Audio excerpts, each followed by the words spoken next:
ভারতী, ভারত আমার দেশ, ভারত আমার মা, ভারত আমার সব কিছু। ভুলিনি ভারতীয় সংস্কার, মাতৃভাষা, সন্ধ্যা আরতি, পূজা।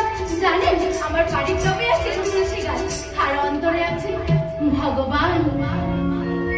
ও আপনাদের একটা কথা বলতেই